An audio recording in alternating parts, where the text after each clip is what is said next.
নমস্কার এবং অনির্বাণ আমাদের চ্যানেল আপনাদের সকলকে স্বাগত। আজকে এই ভিডিওতে কথা বলবো দো দিওয়ানে শহর মে এই সিনেমাটার রিভিউ নিয়ে। তো চলুন ভিডিওটি শুরু করা যাক।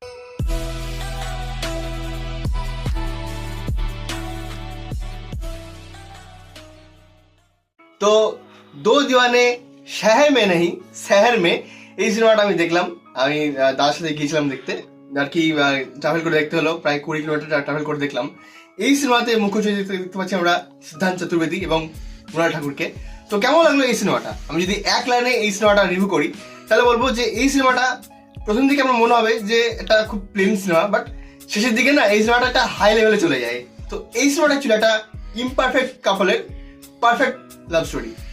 এই সিনেমার দেখুন, এই যে নামটা দো দিওয়ানে শহর মে কিন্তু বলছে না, শহর মে বলছে।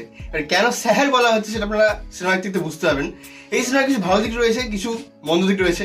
প্রথম যে ভালো দিক সেটা হচ্ছে গানের সংখ্যা খুবই কম, যেটা আর কি মানে সিনেমাটাকে একটা ব্যালেন্স দেয়। হ্যাঁ, হুটহাট গান আসে না এবং যার ফলে সিনেমাটা যেরকম ফ্লোতে চলে আপনার ভালো লাগে।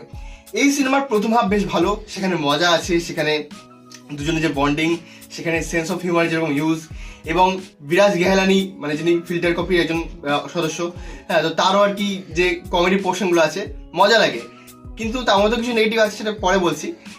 এই সিনেমার আর একটা যে ভালো দিক সেটা হচ্ছে লিড কাস্টের পারফরমেন্স। মৃণাল আর সিদ্ধান্ত খুব ভালো কাজ করেছেন। কিছু জায়গায় সিদ্ধান্ত খুবই ভালো, তার পোর্শনগুলো বেশ ভালো লাগে। মৃণালও ডেফিনেটলি খুব ভালো পারফরমেন্স দিয়েছেন, বাকিরা তাদের চরিত্রে ঠিকঠাক। এরপরে যেটা আর ভালো দিক যে এর যে এন্ডিংটা কিন্তু বেশ আর কি আপনাকে ভালো লাগবে, মানে একটা ফ্রেশ এন্ডিং মনে হবে। এরকম এন্ডিং হয়তো আপনারা এর আগে কিন্তু খুব কম সিনেমাতে দেখেছেন, এরকম মনে হবে।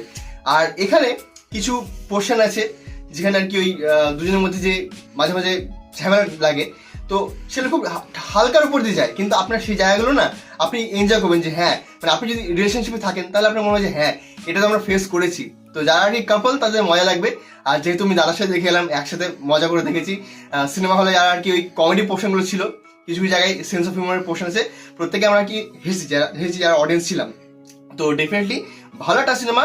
তবে ওই যে কিছু নেগেটিভ দিক আছে বললাম। প্রথম যে নেগেটিভ দিক, এখানে যে সিদ্ধান্ত চতুর্বেদীর যে ক্যারেক্টার, তার যে তার ফ্যামিলিটা খুব বেশি এক্সপ্লোর করা হয় না। এছাড়াও তার যে কাজটা, সেখানে তার কিরকম আর কি প্রবলেম চলছে সেটা কিন্তু ভালো করে কিছু জায়গায় ভালো করে এক্সপ্লেন করা হয় না।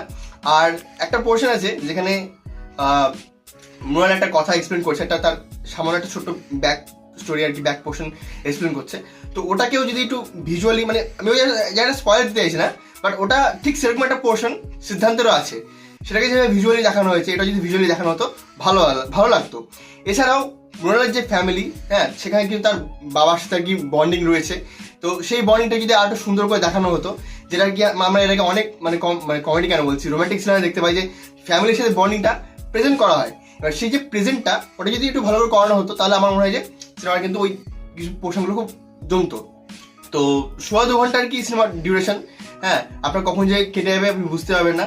তো আমার সিনেমাটা ভালো লেগেছে, ছিমছাম প্লেনে একটা ভালো স্টোরি।